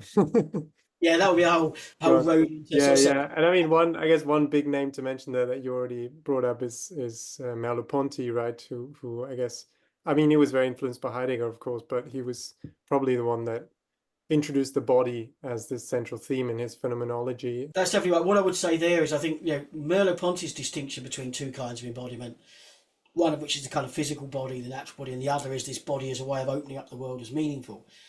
And that, you know, that's got loads of influence. That has influence on Dreyfus. He talks about Merleau-Ponty a lot when he talks about embodiment. So there's both Merleau. I know I'm very strongly influenced by my readings of Heidegger and so on. I've you know, obviously read Merleau-Ponty, and I sometimes use Merleau-Pontian ideas as well. But I guess I'm more influenced by Heidegger. But I also think that distinction between the two kinds of embodiment is there in the Heidegger of the Zolikon seminar. So in some ways, I think, though he didn't really develop it, Merleau-Ponty did, and rightly should get credit for the developments that he does. It's not as if that isn't there in Heidegger. It is already there. No, I mean, obviously we could talk for hours and hours about this and more. But I mean, most of the themes that we talked about are kind of based on your book, which was published, I think, almost 20 years ago now. So and obviously you haven't sort of stalled since then. So it'd be really nice to maybe hear some of the things you're working on at the moment, and maybe how some of the things that we talked about are related to that. So are there some aspects in Heidegger's work that you would like to explore more, and that you're currently exploring more, that are really interesting to you? Yeah, absolutely. I mean, one of the things that I'm really interested in now is the concept of authenticity. Now, this is interesting. This goes back to something I said earlier. I said that, you know, this stuff on the ready to hand and transparency, that's been like one of the really big influences that Heidegger's had on cognitive science, and that's true. I think there are other things in Heidegger that might be mined for interesting sort of ways of engaging with cognitive science. And at the moment, I'm really interested in a notion that can seem like a deeply existential notion or a moral notion or something that only philosophers and maybe I'll come back to this literary theorists could care about, the notion of authenticity. And we often think about authenticity as being who one really is, and there's all kinds of problems in that, or expressing oneself in the way that reflects who one truly is, and there's all kinds of problems in that way of thinking about authenticity, because it seems to be committed to this idea of some prior essential self that then gets expressed. So that distinction between the expression and the essential self. And actually in Heidegger, there's a different notion of authenticity that falls out of his framework. And I should stress here that it's interesting because some people don't like the sort of translation that we get of authenticity is the term that Macquarie and Robinson, the great Heidegger translators, use. Some people think this isn't really a notion of authenticity at all. I don't think that's quite right. What's essential to Heidegger's notion of authenticity is still the idea of a self of sorts, but it's the idea of owning the structures by which one behaves. So if one goes back into something we didn't really talk about in Heidegger, which is as we behave ordinarily in the world, Heidegger thinks that we are subject to what he calls the dictatorship of the they. Now, when I said earlier about being our fundamental way of being in the world, or one aspect of that we behave according to various social structures that we inherit, into which we're thrown, and that we project ourselves in our activity onto various possibilities in the world that also draw on those structures that we inherit. So, I interpret myself as a parent. I do the sort of things that a parent does in my culture to be a good parent. And most of the time, Heidegger's thought is we just do that. It's just what one does. Right? We don't even, in a sense, this would need a lot of cashier. We don't even think about it. We just do what one does. And he calls that the dictatorship of the they. Now, on one hearing, that can seem like a very negative thing. It's like, I'm just doing what other people expect of me, and somehow that's a really bad thing because I'm not owning it myself. But I don't think Heidegger, most of the time, he's got some moments where he rails about the dictatorship of the they and so on. He calls it levelling as well, this idea of everybody falls down to the same level because they all of us behave the same. And you can tell a story where that, sounds a very negative thing. And Heidegger does sometimes tell that story. There's some passages in Being Time where he does. But a lot of the time, it's not that it's a kind of negative thing morally or politically or socially. It's just our default way of being, right? We just do what one does. However, there are moments where that smooth behaving as one does gets disrupted in various ways. And there are various ways. And Heidegger calls these moments of anxiety, where the world's actually a kind of strange place to us, where we have to decide whether to continue to behave in the way that is being we're being conditioned by our culture and not. And these are Heidegger's moments of authenticity. It's the moment where we're not cut off from the social structures, but we have to somehow, decide might be too strong. We have to find a way of getting back into the world. And there's ways of doing that. One is to just go back to doing as one does without explicitly kind of endorsing those ways because it's easier. But another way of doing it might be to explicitly endorse those structures. Right? To decide that these are the structures by which I want to live. And Heidegger's got a whole story about this that he calls retrieval. I translate the term as retrieval. Others would translate as repetition, which I think is misleading. But retrieval is this process where one picks on models from the past or ways of behaving that are available from one's culture and uses them as models for how to go on. Now, this can all still sound like, really big picture, the sort of thing that philosophers care about and literary theorists care about. But actually, whilst I think that's true, I'm beginning to think this is part of our basic dynamic of thinking. Right? The thinking itself is a process by which we bring structures from the past to bear on the moment. And there are different ways in which we might do that. And in that very process of doing that, there's a moment of creativity in thinking. And this is just what it is to think, is this moment of creativity where we decide how to apply the norms of the past to the present. And so I'm thinking that this notion of authenticity is actually something we need to understand what thinking is, right, as we go on. Now, I should say there are some other people who are saying very similar things, although not in the language of authenticity, but in a different kind of language. Sepulveda Pedro, who's a contemporary activist, written a fantastic piece in Frontiers in Psychology called something like levels and norm development, something like that. Not sure if that's exactly right, but you'll be able to find it. Where he talks about that moments are going on in the world, are these moments where one brings the norms that one has got, as it were, available to one to bear in the moment, but one has to, as it were, interpret those and apply them and decide how to go on at every moment in a kind of fluid, dynamic kind of way. Going back in the history of philosophy, Gilbert Ryle wrote a fantastic paper called Improvisation in his latter years after he'd actually retired from Malden as a former philosopher. Improvisation is my current go-to piece, right, for thinking about thinking, where he argues that all thinking is a form of improvisation. And in fact, what I'm doing in some of my contemporary work is actually thinking about how understanding musical improvisation better might become a model for thought. Yeah. That's a very brief story about how I'm beginning to think about thinking in a different way. Not much of this stuff published yet, but so you heard it here first, as it were. But and that's fine. But it will be coming out gradually. So I now want to rethink what thinking is using the machinery of authenticity, of improvisation, of creativity as basic to thought. And I think that's going to be, it'll certainly link up with the stuff that Sepulveda Pedra's doing, certainly link up with the stuff that Ryle did. And that's going to be the new story. And this, for me, is part of a broader picture where I'm I've become more and more interested in creativity as a phenomenon. So I'm interested in explaining musical creativity, aesthetic creativity, and so on. But I'm also interested in learning from that how that might be part of the basic structure of thought itself, what I call the creativity first sort of understanding of thinking.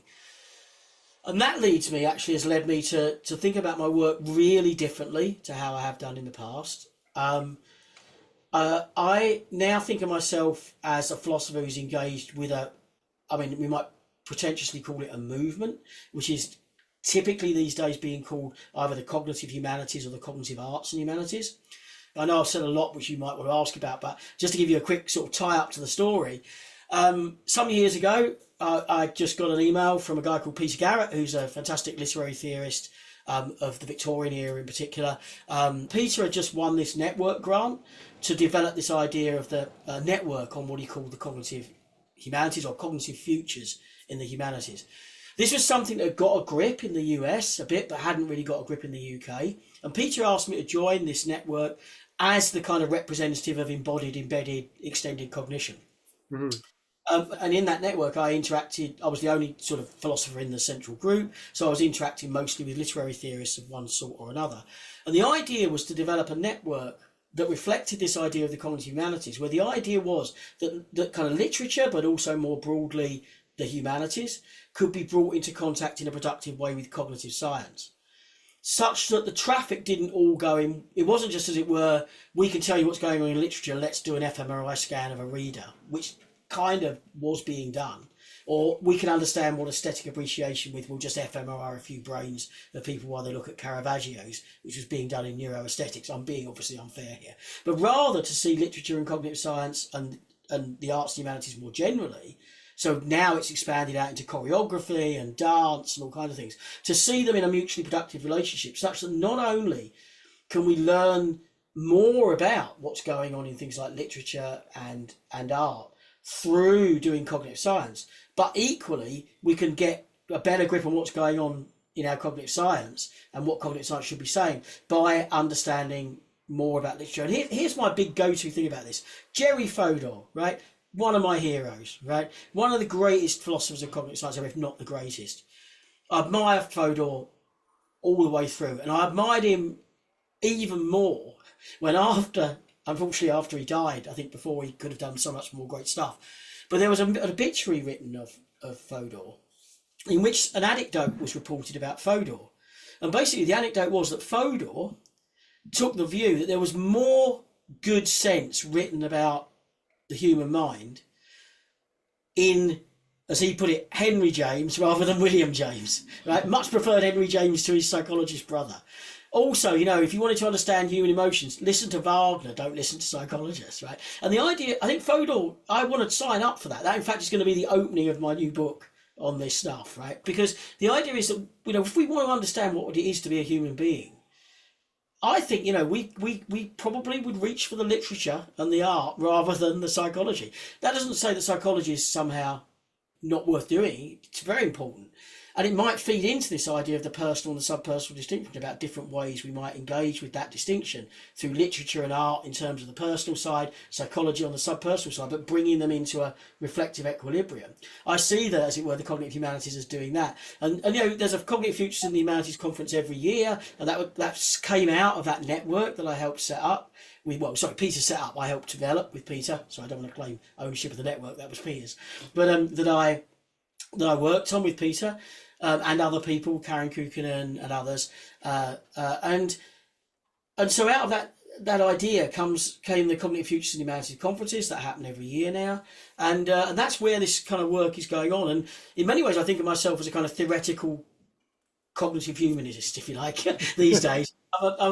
And so sometimes when I'm talking about authenticity, I'll spend some time giving you a reading of Kerouac's On the Road, which I think is a novel about authenticity.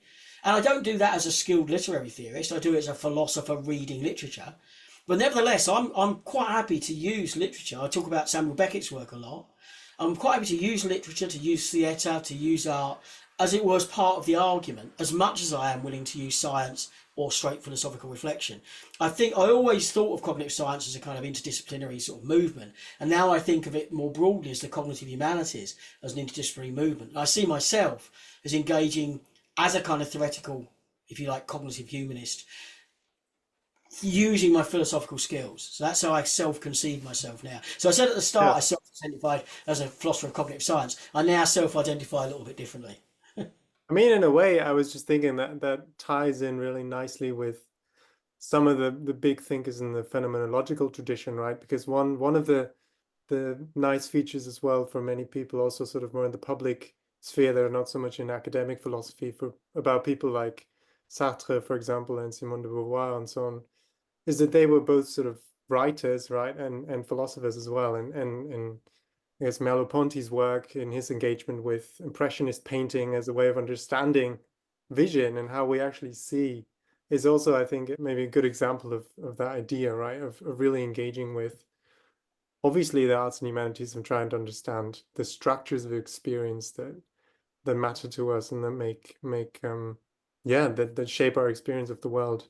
I mean, one thing I was thinking, one thing that I'm personally very interested in is the way in which, when we start thinking about the human mind as already always encultured in some way and sort of part of a broader socio-cultural material horizon, right, of things that have come before us, and that in Heidegger's world we're sort of thrown into and that we have to deal with. But in that process of social learning and so on, and adopting these various kinds of roles and norms, we also sort of, I guess, are forced to make them our own. And I guess maybe this is the way in which authenticity, or I guess Heidegger's term is actually Eigentlichkeit, which is just kind of a weird, I mean, for me as a native German speaker, it's not really a word that you encounter sort of in the ordinary German language, but it has this connotation of making something your own, right? Of sort of, in some sense, incorporating it or making it part of who you are comes in. So one question that came up is whether, do you think, I mean, from what you've just said, is that your approach to the human mind and intelligence, can we make sense of that without sort of the social environment? Because in some sense, a lot of the stuff that also maybe happens in what you described as Orthodox cognitive science is very individualist, right? That they focus on sort of one agent in a particular environmental setting, whereas on this broader idea of, thinking maybe about thinking on the lines of authenticity, you have to bring in the kind of sociocultural background that shapes us always. Yes, so I think that's right. I think there are some very difficult issues that come up here. So where I think this can become really important is how one thinks about the cultural and the social in relation to us as also biological beings. And this is really important. So back in Reconstructing the Cognitive World, I took a line then, which I now wish I hadn't, because I don't think it was the right line, Oh well, I wish I hadn't. That's too strong. It was, I explored an idea. I thought I kind of made it sell, but maybe not now. I don't think it's quite right. So I had this idea then that we have all these cultural domains of meaning, the totalities of involvements and so on, equipment networks. But also, I wanted to say that that kind of holistic network framework also could make sense of some of our own behaviour that wasn't culturally infected, that was kind of somehow driven by us as biological beings. But also, therefore, the reason that was important was because it would allow the framework to apply to non-human animals. And I think the reason that was important, was partly because a lot of the cognitive science that was going on in the robotics literature was about, a lot of activities that we might think of as the animals did, or even insects did, and we might do them too. But somehow it was stuff that we shared with the insects and the non-human animals. So the picture I had then was a kind of, and I never really resolved this in reconstructed cognition. I say something about it at one point about what the relationship between the biological and the cultural here is. So the way I think I had it then, roughly speaking, was that, there's some kind of complex interaction where there's these biological structures, they can be reinterpreted in the cultural world of human beings, but in some sense there's these biological structures that have the same kind of network structure, where the normativity is set by evolution, by what's the adaptive thing to do, or adaptations and so on, depending on how one understands that part of the picture. Whereas the cultural stuff's, initialization into a culture rather than evolution. And I just think it was too clunky now. I'm much more now thinking, and I'm not sure about this still. I still haven't really settled this, but I think there is a real issue here about how to understand this. So I like to contrast that picture with something like the picture that John McDowell has, whereas what he thinks is that once you become a cultural being, roughly speaking, this is a kind of free interpretation of McDowell. Once you become a cultural being in the sense of a human culture, it's not that, as it were, there's all this biological stuff that's still around doing this, in terms of meaning, that's doing the same thing it did before. And then there's a cultural layer on top. Rather, the cultural stuff reaches down and changes the lower level so that that's all now part of the same kind of cultural thing. So when humans develop and become cultural creatures, the meaning is all somehow cultural. It's conceptual, and I'm not adding in the notion of the cultural here. And whereas in the animal sense, it's not as if there's a sort of animal core of us that sort of, of course we're still historically animals, and we're still animals, we're just cultural animals, but it's not as if there's all these biological meanings, as it were, that hanging around that haven't been brought into that cultural framework. And now I'm a bit more sensitive towards, I'm thinking that's the right way to go. So I think there's some very difficult questions about how to think of us as cultural animals in a way that does justice to the sort of Heideggerian picture, perhaps picks up on some McDowell stuff, but keeps that idea in view that, in studying animals and in studying robots that behave like animals, we're still doing something important. We're understanding various mechanisms, but it's not, as it were, as if all those mechanisms, they're in us, right, in some way, but not in an unchanged way. Yeah. I don't think that's the clearest thing I've said today. That's kind of quite messed up. No, I think it's because I think it's a really difficult issue, and I'm not sure how to think about it, I have to say. Yeah, I mean, that's something that I'm really, really interested in trying to understand it. And it always has sort of two directions of difficulty, right? So the one is sort of how you think about the behavior and actions of other animals that are not humans without already sort of projecting our structures of culture and meaning and so on onto them.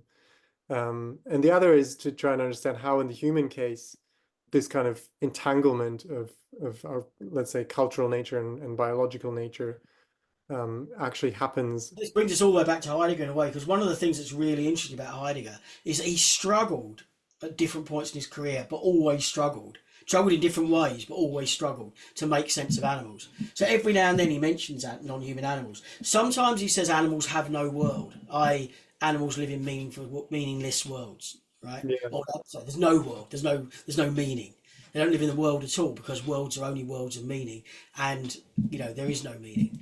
And that just, and then he's got an extended section where he thinks about a lizard basking on a rock in the sun, and he just can't he just won't fly for him. There's some way in which that's a meaningful behaviour. So then he starts talking about animals as poor in world. So they have worlds, but they're poor. But then that doesn't really line up nicely against the idea that the only source of meaning is cultural, right? So he struggles. apply his framework in a way that, you know, on the one hand, he could just legislate, right, and go, no, animals, it's all meaningless. Whatever they do, it's all meaningless. But he's a great phenomenologist, right? So he can't bring himself really to say that because he knows that doesn't fit the phenomena. So he struggles to get that right. I mean, and there's no account of what it would mean for an animal to be poor in world. What, I mean, do they have a network of meaning, but it's only a little one? Are there big gaps in it? And what does it mean? And where does that meaning come from if culture, being with, is central to meaning? Right? Also a problem that not even only would apply to animals, but maybe even, you know, infants and small Yeah, children that in some absolutely. sense don't have yet the Dasein and sort of the full sense of being in the world, being part of a culture and so on that Heidegger. No, it's a perfectly reasonable criticism of Heidegger, I think, which is one that Sean Gallagher and a co-author of his, Jacobson, have made in a paper that's in a volume called Heidegger and Cognitive Science that I co-edited with Julian Kiverstein, where they make the point that, you know, all of Heidegger's explanations start from the point where Dasein's up and running. Hmm. But we know we want to ask the question: well, how does that happen? How do we get to be Dasein? And it does seem that for Heidegger, it's a sort of, it's a bit of a kind of paradox of the hippie type thing. I mean, presumably there must be developmental structures where kids, not, you know, non-adult human beings, are gradually enculturated, where they don't really have, they're not really Dasein yet. They don't have all these big networks in place. Um, but what does it mean to have to be partly Dasein or on the way to Dasein? Do we have bits of the network? You know, how does that work? And it looks like that's a very similar problem, as you say, to the one of what one says about animals. You know, usually one kind of gets away with it with kids by saying, well, they're on the way to being Dasein, you know, so gradually at some point, indeterminate where that point is. You know, over here, when they're just born, they're definitely not Dasein. Then loads of stuff happens with intersubjectivity and triangulation and, you know, caregiving and all that stuff happens. And then over here, they're Dasein. In between, not really sure what to say. But I think, you know, as Sean Gallagher and Cole Jackson have made the point, I think, you know, we do need a story about that. And Heidegger just, partly I think because he's not interested in the mechanisms, just never tells us that story. Just says, no, there's Dasein, that's the human being. And if you're not Dasein, you know, we can't use this framework to understand you. But it looks like that's inadequate. We need to understand the processes that lead to Dasein. And indeed, I would say, as part of the influence of the subpersonal on the personal, as we understand those developmental mechanisms, that will change what we think Dasein is. Fascinating. Yeah, I guess, I mean, there's so much to still talk about and explore, and a great yeah thing maybe to, because we've talked for quite a while now, to Yes. end the podcast. So is there anything final thing you wanted to say or mention that that's close to your heart? Oh, that's a nice final question. Yeah, I don't know about close to heart. I do. This is more like self-report, but it's something that I kind of think it's worth saying. It picks up on some of the things I said earlier. I mean, I went to university at 28, as you know, to do philosophy and artificial intelligence. If I'd have gone to university at 18, I would have become a Samuel Beckett scholar. And I kind of think I mean, I didn't, because I had other things to do.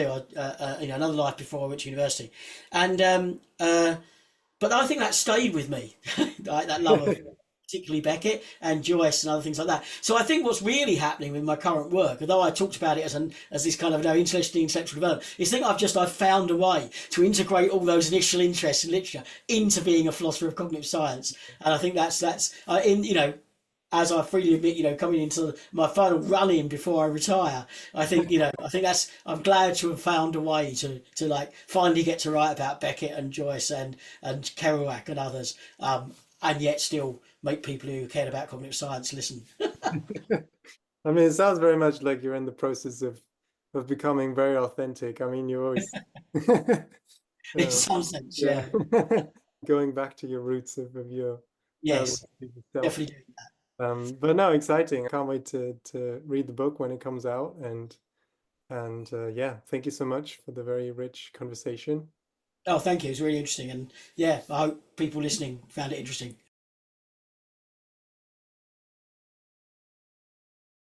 But on the back of watching that TV program, I decided to do philosophy. I decided to do philosophy that interacted with artificial intelligence.